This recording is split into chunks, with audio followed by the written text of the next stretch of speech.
Well, welcome to All Things ADAS. I'm your host, Jerry Miller. I've got several guests with me here today. I've got Spike and I've got Jason, and I'm going to go ahead and let you folks introduce yourselves. And why don't you go ahead, Spike? Why don't you start since you're in the middle there?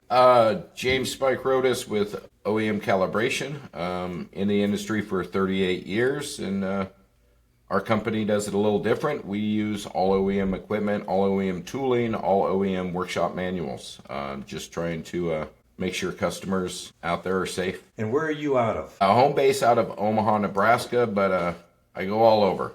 Okay. I make my rounds. Okay, good, good. Jason, go Yeah, ahead. thanks, Jerry. Thanks, Jerry. Jason Bartanen. I am the founder and chief technician advocate for Collision Pro Assist. I've been at Collision Pro Assist now for a couple of weeks. Formerly with Collision Hub for about 6 years, and prior to that, 23 years at iCar. And I'm in Wow. Green Bay, Wisconsin today. Okay, okay.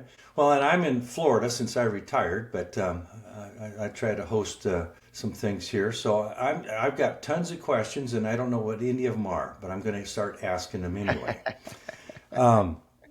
So Jason and Spike, both of you, how do you two relate with each other? So Jason, you just mentioned that you started a business, Collision Pro Assist, for how long did you say now? 4 weeks? It's a couple of weeks, yeah, just a Couple couple of weeks. weeks. Yep, Well, beginning of tell May. me what you do and how did it come about? Yeah, so I was with Collision Hub for again for 6 years, and we had a couple of products. One of them was our OEM welding coaching and validation program.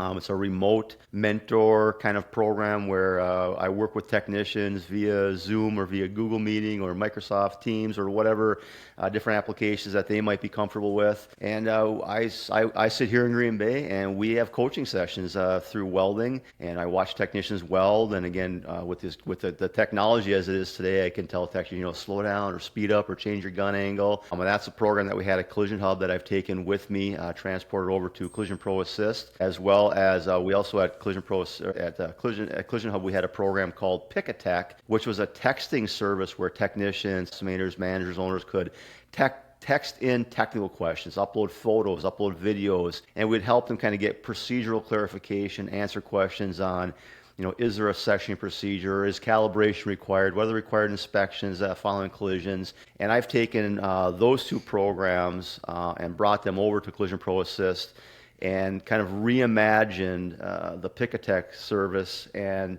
have a new product, a new service that I'm going to offer to technicians, and that's going to connect them with tool equipment product makers. And we won't dive deep into that right now, but it's a way I think about the technicians that are out there working on vehicles, the men and women that are fixing cars on a daily basis. That the reason that I've had a career, and a lot of people have had careers, but yet they're the least kind of supported group in our industry. And so I was looking for a way to help collision repair professionals, collision repair technicians, especially the 18 to early 30s technicians that haven't been in it as long. I'm looking for a way to help them both inside the shop and outside the shop.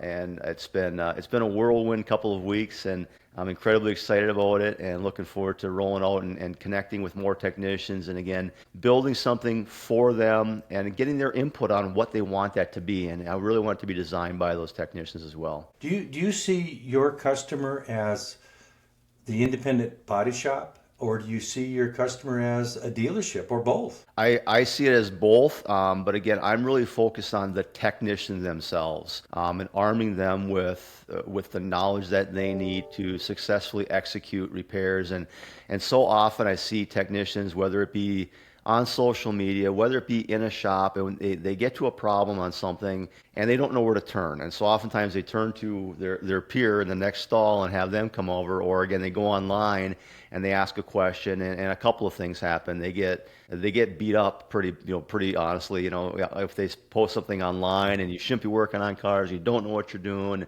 Did you look at the procedure? And it's not a very friendly place to go. At best, both online or from their peers, are probably going to get incomplete information. More often than not, it's inaccurate information. So what I'm trying to do is build a team of subject matter experts from tool, equipment, product makers, vehicle makers. And I've met with a ton of these organizations over the years, and most recently, and getting them involved. And I've got a number of them that are already part of this growing community of support for the technicians, and really, again, trying to connect those technicians with people they wouldn't otherwise have access to. So I think about when I run into a problem, I've got a list of people like Spike. I can get a hold of Spike. I can talk to a Jerry Bartanen from Ford, or a Sean Collins from 3M, or a Ron Olson from ProSpot. And I think about a technician that's working on a car. They don't have access to those people. And so what I'm trying to do is connect them with those people so that when I've got a 3M question, I don't want them turning to social media. I don't want them turning to their peer or even a distributor in a lot of cases, because they may not be as well versed. I want them to talk to the people that build the tools and equipment, that write the procedures for the vehicle manufacturers, that train on the products. I want to connect these technicians directly with the subject matter experts that know how that tool is supposed to operate, that knows the thing inside and out. And not, again, not that there aren't a lot of great ones out there, but I don't want, if I have a problem with my welding equipment, I don't want to turn to a local paint distributor and ask them a question, right? I want them to talk to the person that builds the welding equipment so that they can ask them, I'm running into this problem, what do I do in this situation? So you're trying to bridge the gap that's missing. And I know from my background being a parts and service director, I know for years, being in the dealership world, we had a lot of support from our manufacturers, and I don't care which manufacturer it was. They were all basically the same, but what was missing was the body shop side.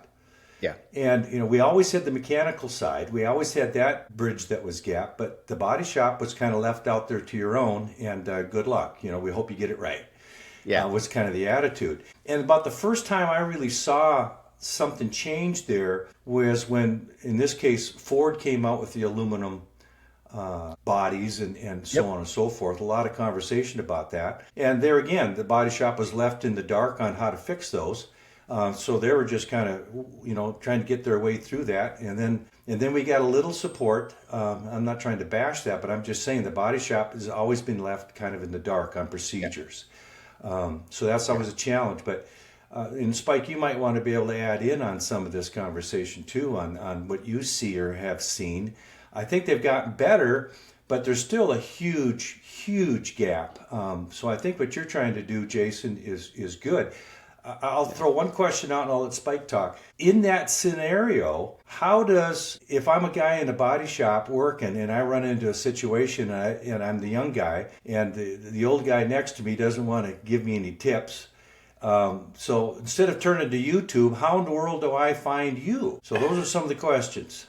Me and Jason met, I don't know, roughly 12 years ago, Jason, when he was still at iCar, and was so impressed with him. And then he went to work with a very good friend of mine over at Collision Hub. And when they started Pick-A-Tech, it's like, this is awesome. Because again, Jerry, I have access to those people, at least for the brands that we were doing at the time.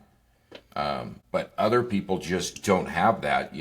I can call Jerry, he'll FaceTime and, walk us through something if we get confused. But for the average tech, you're hung out to dry. I mean, think how many times that Ford procedure changed year 1 and 2, Jason, 4 or 5 times.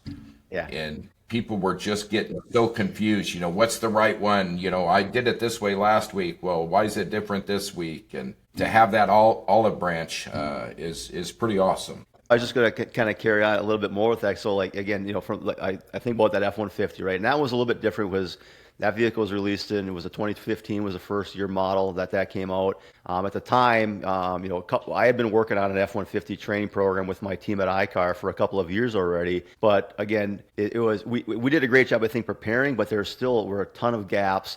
And then even from a post-launch scenario, again, Ford was at SEMA, and Ford was at, NACE Auto Mechanic if it was still around, and CIC and different industry events. But again, even that information, we go to SEMA, right? We walk around SEMA, we see all kinds of cool tools and talk to people that we know for a long time. But that technician is still in their stall back home somewhere. And rarely does that information make it from the person that's on the show floor at SEMA. Rarely does it make its way back to that collision repair technician. And right. So, and even if the information is readily, I have to go to so many different places to find that information, and I still may have questions. And when I do have those questions, historically, the only place to turn has been to, again, that person in the stall next to me, or going onto social media and talking to the masses, and that rarely produces an accurate answer. And that's what I'm trying to change, is build a team of experts from those tool equipment product vehicle manufacturers that are waiting virtually in the back bay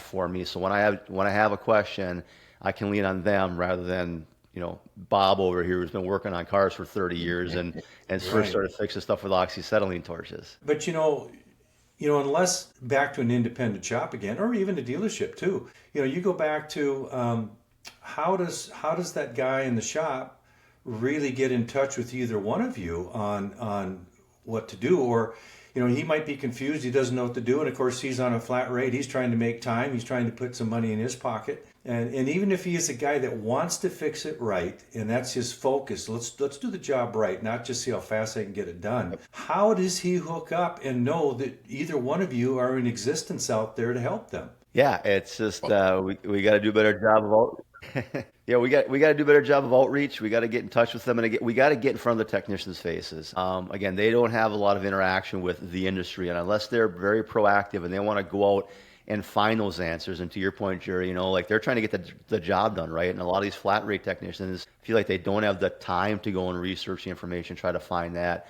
I think it takes a special technician to have the humility to recognize that, what, I don't know what I'm doing here. I need some help. I need reliable help. I need expert help. And again, we need to do a better job of reaching out directly to the technicians, as well as their supervisors, managers, owners of the shops. Again, I think by communicating with them, hopefully we can tell them, share with them the importance of making sure that information makes its way up to the technician. And it's a communication challenge. There's no doubt about it. And I think social media has helped in some regards, but it's also been a detriment in a lot of regards because there's such bad information out there. And I'm using the social media platform I'm using is Discord, and it's a little bit fresher, it's newer. I can partition it and tier it, and I can keep out some of those real body men, those old school guys that fix anything. And I'm looking for hungry, eager technicians to get involved and get engaged and build something together with them. I think, as I'm thinking about this, I know that, and I don't know if both of you are involved or not, but I know, you've got a CIC coming up in Philadelphia. And as I'm thinking about this, as the guy in the shop, if I'm a technician in this business, I realize that sometimes you just want to get your foot in the door and get started. But on the same token, if I'm in a shop where the owner or the manager of that shop is in tune and really, really cares about doing it right, I want to rely on him to be able to be hooked up with people like you, or to be going to these events, because not every body technician can go out to all these events and try to stay in tune. They can't. They don't have the money to do it. They don't have the time to do it. So if my owner is doing those things and have that information, I would expect to be able to go to him to find direction, to find people like you to help me out. That's how I would see it. But then again, how many folks are showing up to CIC, for example? That's the crux right there. I mean, what are there 40,000 shops, and Jason, you have 300-400 people that show up to CIC. Yeah.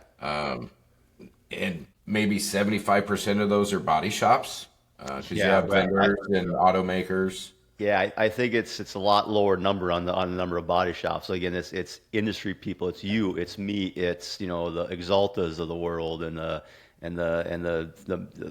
Pro Spots of the world, and some of the SCRS of the world. So there are some shops there, but it is the overwhelming minority of people that are there. And Jerry, I think you'd be sorely disappointed if you're expecting your owner manager to bring that information back to you, because again, a lot of the information never makes its way back home. It never makes its way back up to the technician. And not to say again, there's great content at all these different events that take place, but it never makes its way to the technician. I think about my 22-year-old nephew here in Green Bay, collision repair technician. He's not at those events. He's got a communication channel to me, fortunately, and he's got a communication channel to his his boss, right? And he relies on his supervisor to get him information. But again, it's few and far between. They've got other tasks. They're not thinking about what Bryce needs on a daily basis. And I want to try to think about what Bryce needs on a daily basis and connect Bryce with, again, the Spikes of the world and the 3Ms of the world, and make sure that he knows how to use those tools and equipment, because it just, otherwise he's got no access to it unless he is incredibly proactive and is going and looking for that information himself. And I'm trying to make it as easy as I can to get that information into the hands of these technicians. Well, and Jason, when you went with Collision Hub, that was kind of when monthly training started for me. That was the first platform that I had to go, learn things every single month and could trust what was coming out is good information instead of, the social media bucket as we talked about. Well, it makes me think too, bringing it down to trying to touch that technician in a stall. Then it brings me to the thought, well, you can't be out there and you can't go touch every body shop in existence. But who is in the body shop going out and meeting those people? And you're right, it's going to be your 3Ms, it's going to be your paint distributors that are going out to those shops. And I would think that would be an avenue of if they were in touch with you guys, knowing what your backgrounds are and what you guys can do for those technicians, I would think that would be a source for those body guys to be able to get some of that information on who to touch and who to talk to about the expertise. I mean, iCar obviously is a place as well, but iCar has tried to bridge the gap to try to bring that information to those technicians, but iCar can't keep up on every single brand that's out there and every procedure that takes place. They have to have, they need to have a place to go to find out what those manufacturer procedures are. Yeah, and the iCar Repairability Technical Support Portal, the RTS portal, they do an incredible job, and they've got a lot of tools and resources, and their Ask iCar service that they provide, and certainly that information makes its way into training eventually. But even like the training programs, aside from like the F-150 and some of those programs that are being built in advance of the launch of the vehicles are hitting the road long before the technicians have a chance to get trained on them in many cases, and they're working on vehicles that they haven't seen before. The information doesn't exist yet. And again, RTS does a great job of getting articles out there and getting information and sharing, via Ask iCar. But that's just one resource. And frankly, they're kind of limited in a lot of things that they can say, and rightfully so. And I was actively involved in the development and deployment of the RTS initiative. They've got an incredible team there with Scott and Danielle and Susan and Kylie. They've done a fantastic job. It's just, again, they're limited in what they're allowed to share, what they're allowed to do.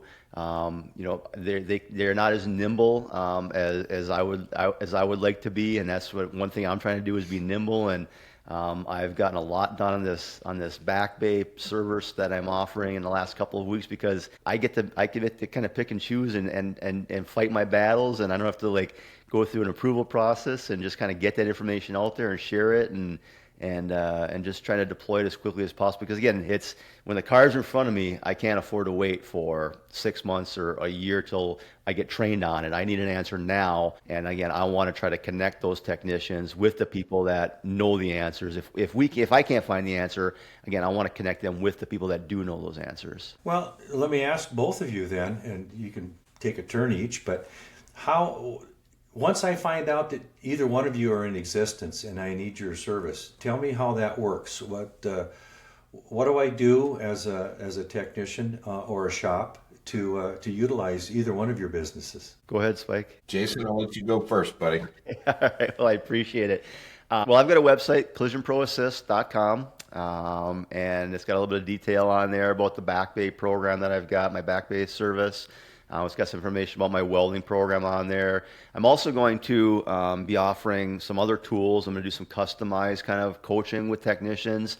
Again, if from a shop perspective, as a technician perspective, I often think we buy them a fancy tool or buy them a new piece of equipment, and we send them some training and think hey, I did a good job. I'm supporting my team. But but often that training is the wrong training. It's maybe it doesn't fit my training needs.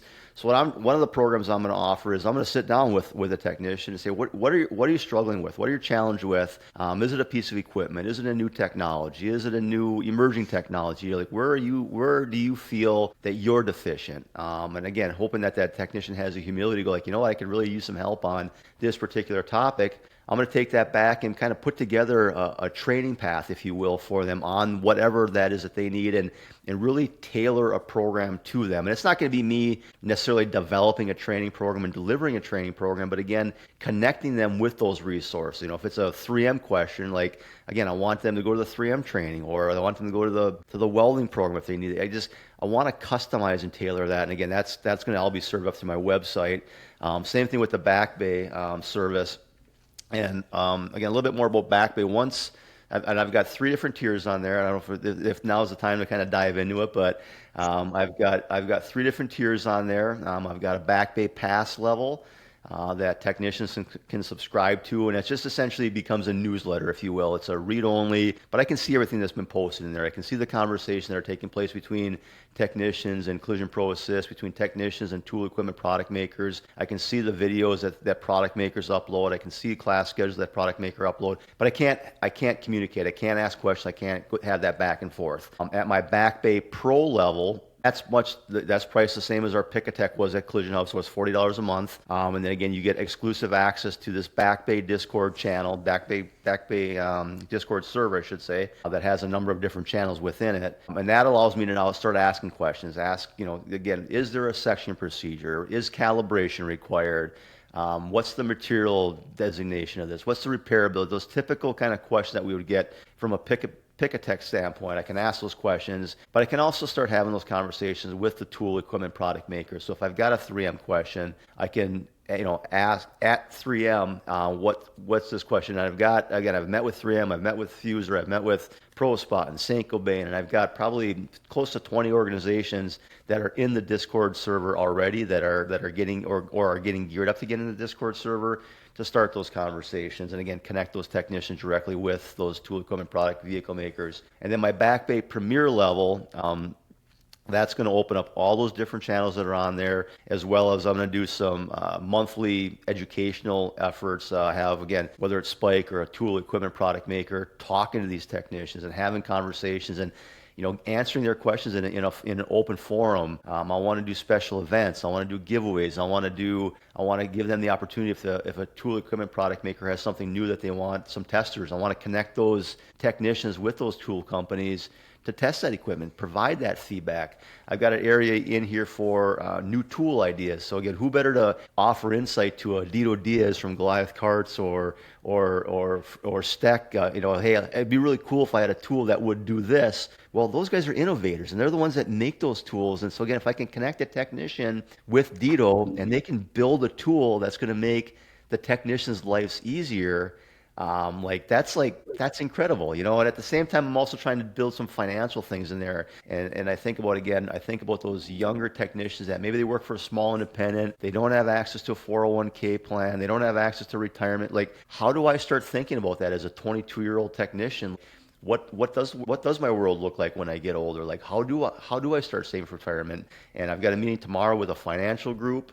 So I want to build them tools both to help them inside the shop and outside the shop. And again, I want technicians in here to help me kind of develop this and grow this and change it, because I've got the idea and I've got the tool to deliver it, but I need the technician input about, what do you need? What can I do to help you? And we're always starting those conversations in here. I've got a tech-to-tech area, and I've got a wish list in here. And I asked some of the people that are in here, like, if you could pick the type of training that you want, what would you want?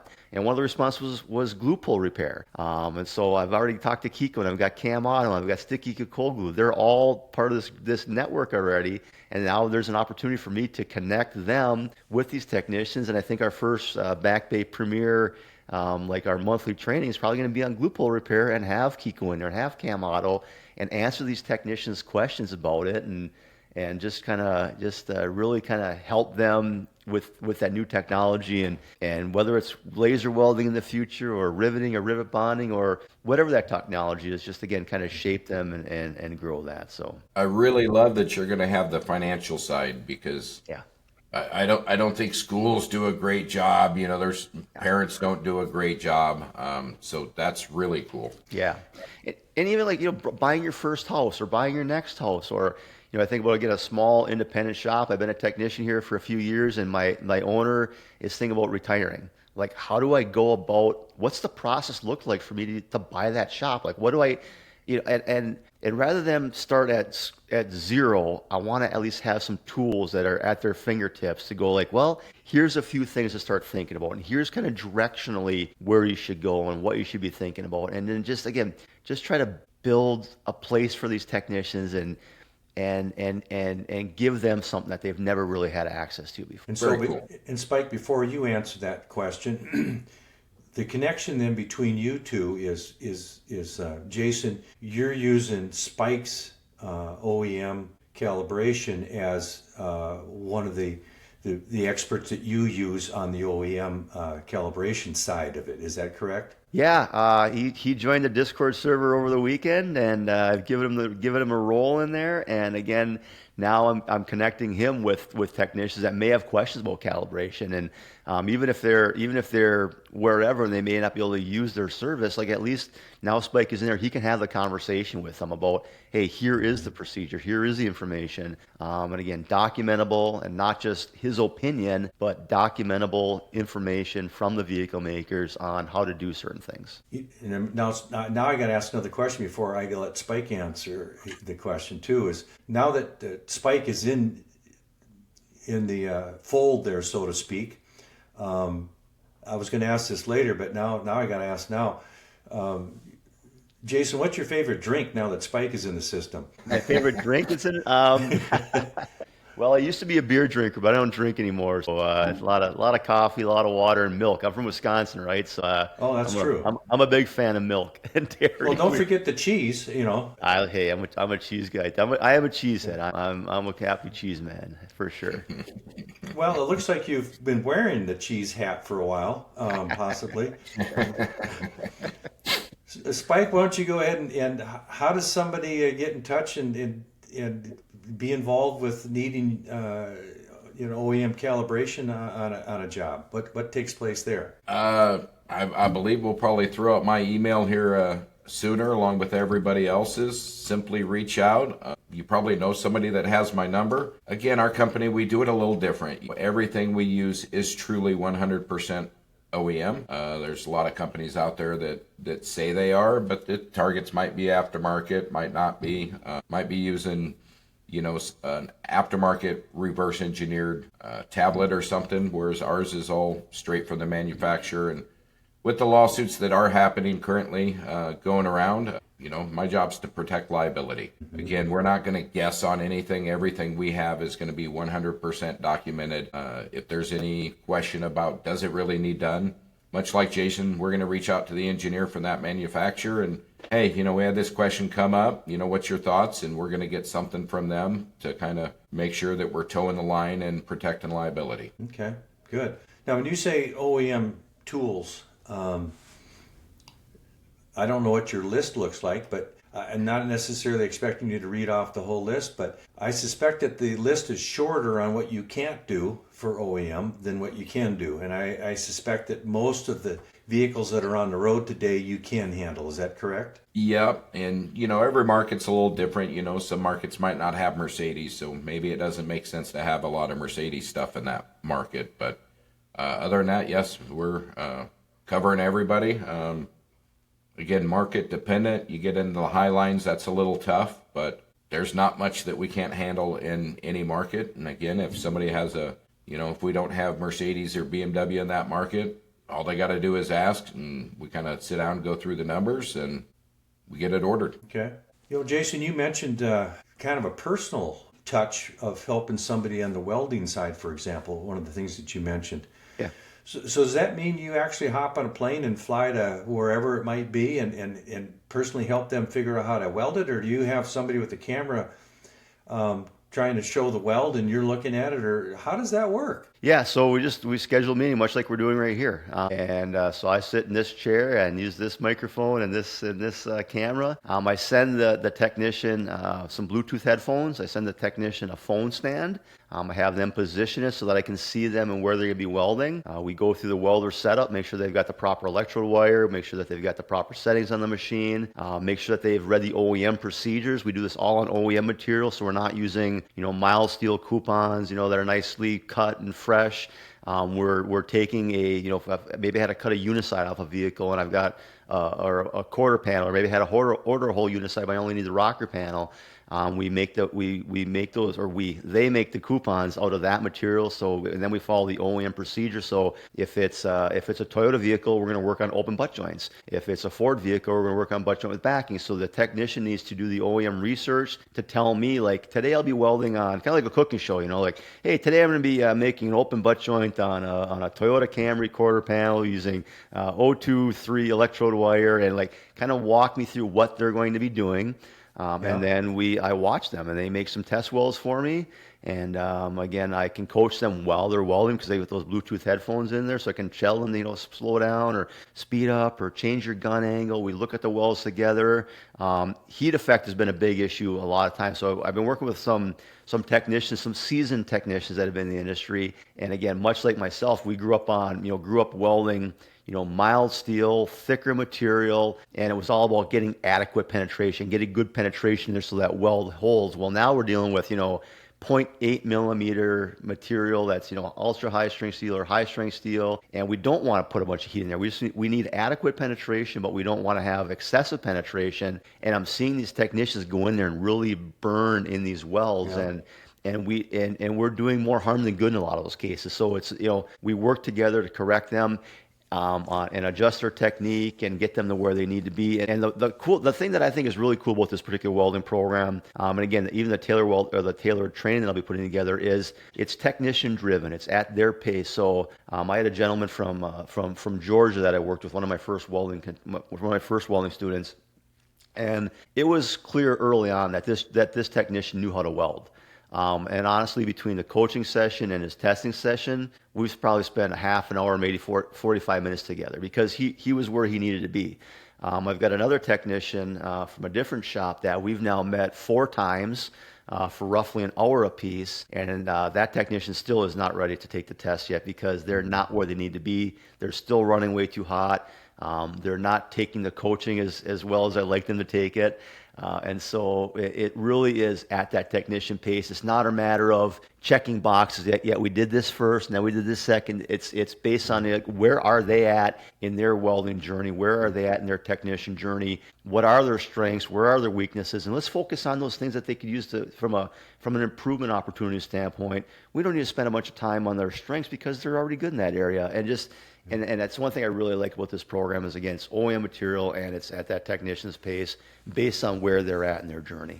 There's no rubber stamp in your program, it doesn't sound like, which is awesome to hear. No, there's not. So even from the testing standpoint, what we do is we do not do testing until both the technician and our coach, and more often than not right now, especially it's me, that we agree, like, Spiker's ready to take the test, and Spiker agrees that Spike's ready to take the test. And we don't do the test, we don't do the coaching, and then test right away. We end the coaching session and say, okay, get your stuff ready in a week or whatever it's in your timeline. Let's schedule let's schedule a test. And when I show up, again, Spike's going to walk me through what exactly he's going to be doing. He should already have made his practice welds and his test welds, and kind of the machine settings should be ready to go. He's got one chance to make that weld. And if he passes, great. If he doesn't, we need to schedule another session. It's not like, go try again. Go try again. Hey, congratulations, you passed. It's like you're working on a customer's car. You got one chance to work on that customer's car. We're doing the same thing with this weld testing. You've got one chance to make the weld. If you're not successful, we're going to call it a day. You're going to practice more and then come back when you're ready to go. Do you record that video of those sessions? Yes, we do. Yeah, we record those. We don't make them, we don't publicize them. We don't send them out there. But if there gets a situation of like, well, why didn't my technician pass? well, let's go look at the footage. Or if there's a situation like, well, why did you pass this particular technician? Again, we'll have that video that we can go back and look, and we visually inspect it and destructively test it as well. Make sure that we've got tear out, make sure that the weld is holding adequately. It's not just a gut feeling, or I like Spike, so I'm going to give him a pass. It's he needs to perform. All I could think of was a bloopers session at the end of everybody's training. But take a look at all the holes they burned. I would think though that some of those could be used more for training other than just the person that's actually doing it. I would think. Yeah, no, you're spot on. We actually, I'm working with an organization that's got a handful of shops. And they've got what they're calling ambassadors. And so we've been going through and coaching some of their ambassadors. But part of this program is going to be with those ambassadors, like looking at weld defects, and then being able for them to go out into their shop and work with their other technicians and recognize that and be able to coach them up a little bit. If we haven't had a chance to talk to those other technicians yet or run them through the welding program, if these ambassadors kind of know what does a weld defect look like and how do I correct that, they can do some kind of on the job, on the spot coaching as well. I'm going to go backwards for half a second here. I'm curious, Spike, what's your favorite hobby? Spinning. I've had a lot over the years. Between playing ball and golf and music and. But don't tell me you're a singer. No, not at all. My wife's great voice. Me, not so much. Now it's getting a little older in life, and spending time with the grandkids is pretty special. They do so many funny things. It just cracks me up. So, spending time with family. Okay. All right. Jason, how about you? What are your hobbies? Well, I like to play some golf as well. From time to time, I enjoy playing golf. A hobby that I've recently revisited. I grew up on a bicycle, trying to do some freestyle bicycle kind of stuff back in the day when I was younger. About 6-8 years ago, my son decided he wanted to learn how to skateboard, and I knew I wasn't qualified to teach him how to skateboard. And I found an organization here in town called the Green Bay Action Sports Organization, JBASO, GBASO.org. It's a youth-focused nonprofit organization.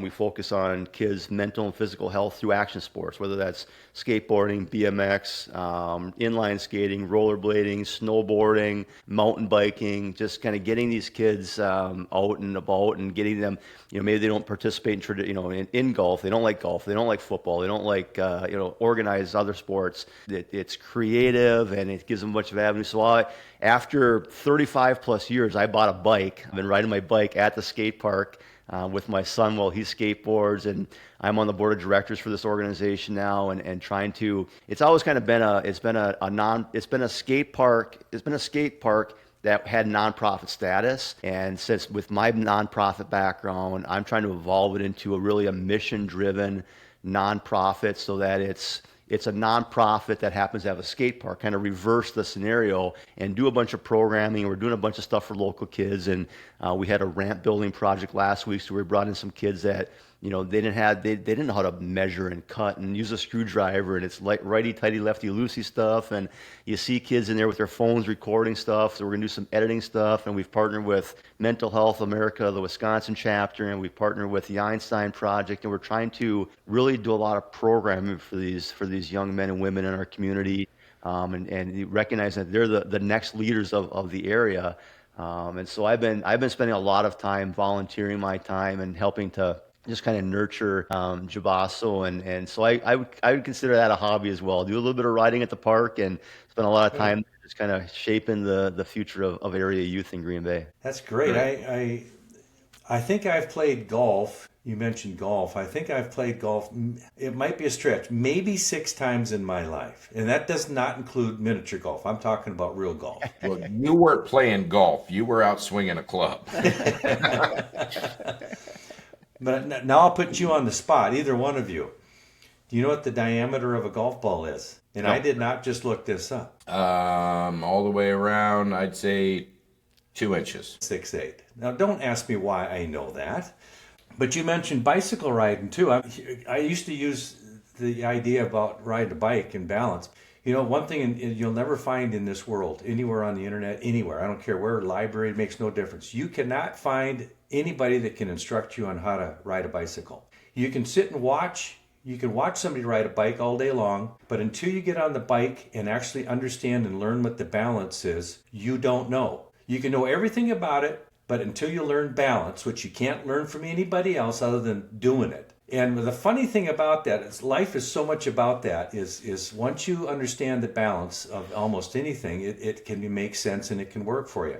And the other last thing about that, then I'll shut up on that, is I have never seen anybody in life that I've run into that once they knew how to ride a bicycle, forgot. Now, they might be too old to physically do it, but I've never ever seen anybody ever tell me that I used to know how to ride a bicycle, but I forgot how to do it anymore. You know, you bring that up, and I died laughing the other day. I seen a dad in the neighborhood was trying to teach his kid how to ride a bike. That dad dropped more F-bombs than anything I think I've heard in 20 years, and he said, F it, that's it, we're going home. He grabs the bike. Kids crying behind him, and I said, well, that's parent bonding right there. Yeah, that's bonding 101. That kid needs a new dad. Wow. Well, Jason, you want to quickly show your Discord and just kind of what it looks like? Yeah, I would love to do that. Absolutely. No, I appreciate that. Let me pull it up here real quick.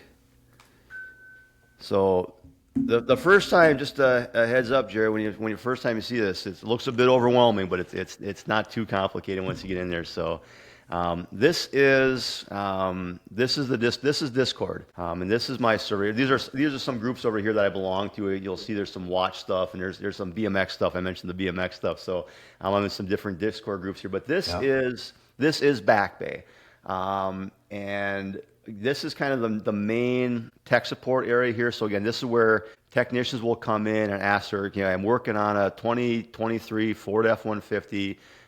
Can I use SPRs on the box side? Get that question a lot. So I posted that answer in here for it. So again, this is what Pick a Tech was, but the Pick a Tech was always, again, a one-on-one conversation, right? Spike would ask me a question, I give Spike the answer, he'd go about his day. But chances are there's probably thousands of other technicians that have that exact same question, don't know where to look, or are afraid to ask because maybe they asked on social media and they got lambasted.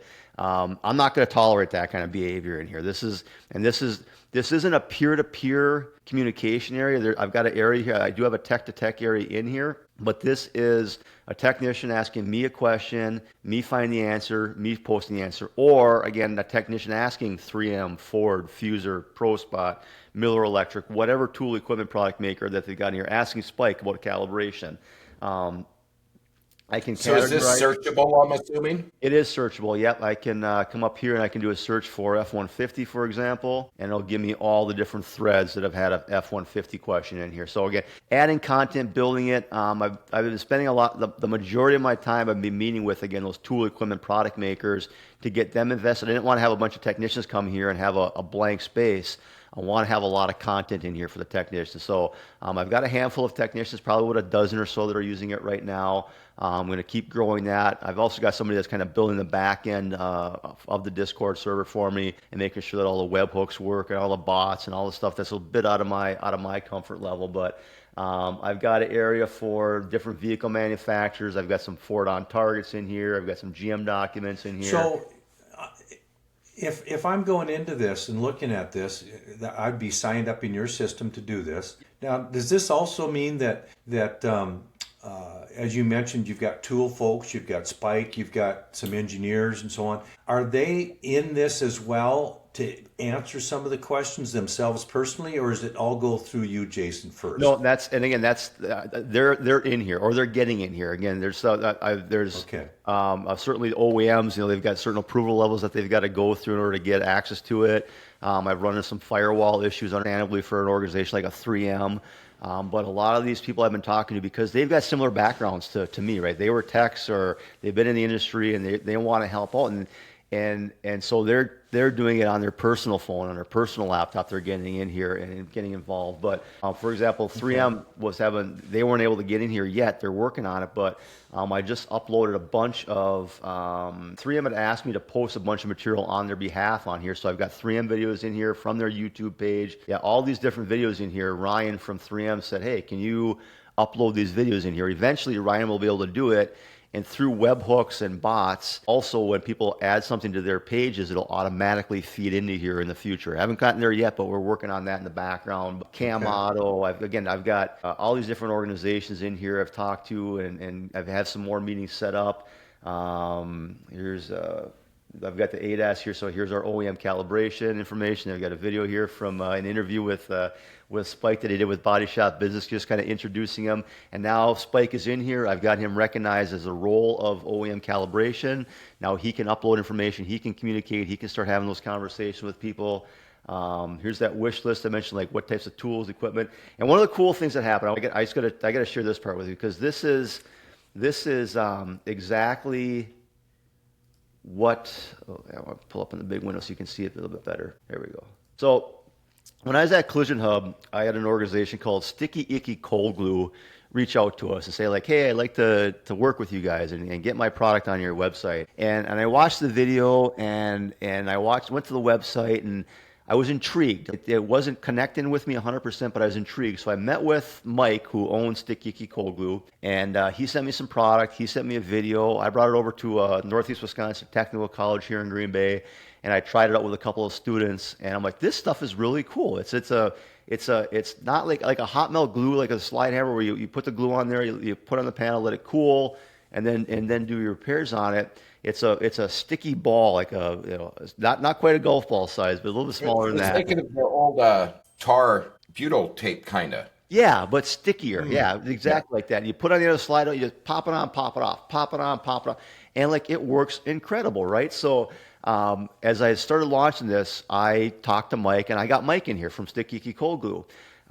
And organically, I didn't do anything other than put these two people in the room. I have now got a technician talking to Sticky Icky Cold Glue that their two paths probably never would have crossed otherwise. And now I've opened that communication, and now Dustin here, who was my first subscriber, he's now talking to Mike from Sticky Icky Cold Glue, is going to get some product, test it out, try it out, and they have a new tool equipment solution here. So I'm going to do new tools and products, and here's my tool ideas area. So again, if someone says like, hey, I'd love it to have a tool that does this, again, I'm going to work with Dito Diaz and get him in here and share those ideas. And here's my saving for retirement. Again, how do I start a Roth IRA? How do I start thinking about investing? How about the future? I've got some job boards in here. So I've talked to Wrenchway about getting involved. I've been scouring. I found a couple of jobs, including one from OEM Calibration, coincidentally. That I found on social media. So I took that and I posted it in here. So again, if people are in here, that maybe,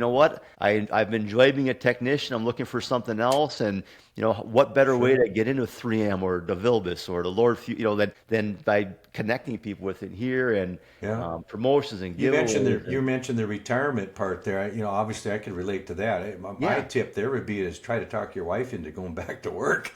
Yeah. let me quote you right there. I'll just put at Jerry says this. So. But no, it's got notifications, and so I can, when I come back in here, I can see what's new. I can set up notifications, so I get alerted when I'm at my desk. It's got the flexibility if I've got a technician that maybe is at a vehicle and we're having troubles, I can jump in here and we can like set up a live meeting essentially. If I can get in here, I don't know where. We can set up a video call and have a conversation, and we can walk, go to the car together and work together on these things. And it's just again, it's a way to help the technician and give them some tools and equipment that they normally wouldn't have access to. And that's great. I'm incredibly excited. I'm incredibly excited about it, and it's a way for me to kind of give back to the technicians and my goal I would love to have thousands of technicians in here and just I want to be a resource. The technicians haven't had a lot of resources over the years, and I want to be a resource, and I want to help the young men and women that are fixing cars that just don't otherwise get a lot of stuff in a lot of cases. Well, I think this is going to grow and grow quick. Your biggest challenge is going to get basically having technicians know that it exists and the place to go to. So, but I think that's like any good business. Word of mouth is what makes things go, and I think once that takes hold and starts moving, I think you might find yourself too busy. Yeah, well, I've got that 22-year-old nephew in here already. He's already been participating in some of the things. So he might maybe someday he and I'll have a chance to work together a little bit more closely than we do today. So we'll see. That's good. That's good. Well, I don't know that I have any other questions per se. Anything that either one of you wanted to comment on or add or No, I just want to thank Jason for coming on. You know, I've had mad respect for you for a long time, and happy to support anything you do, buddy. Well, I appreciate that, and the respect is mutual, certainly. And I've always appreciated your friendship and your expertise, and again, I appreciate the opportunity to spend a bit of time with you guys this morning, sharing this vision. And like I said, I'm incredibly excited about this. I want technicians to use it, and again, I want the technicians to build this. I want this to be, it's designed for them. I'm just the conduit. I'm just the catalyst that's kind of putting it together and making it happen. But I want them to tell me what do they want this to be, and take it as far as we possibly can. And I want this to be a resource for them to use. And I'm with you, Jerry. I think the word of mouth, and I want to get technicians involved, and I need the credibility to come from them. And Spike and I can think it's great, and 3M and Polyvance can think it's great, but I need the technicians to really kind of drive it and tell me what they want it to be. It's I'm building it for them, so I need their input on what it should be. Well, I think it's great. I think it's exciting. It's going to be fun to watch this grow in the future, and we'll probably be back and visit again to see how things are going. So again, very much appreciate both of your time, and as Spike mentioned, we'll have names and emails at the bottom of the screens here for anybody that wants to be able to comment or be back in touch with either one of you or myself. Questions or comments are always welcome. So again, I appreciate your time. Thank you both very much, and again, we'll talk again soon. Thank you. Thanks, Jerry. See you, everybody. Goodbye.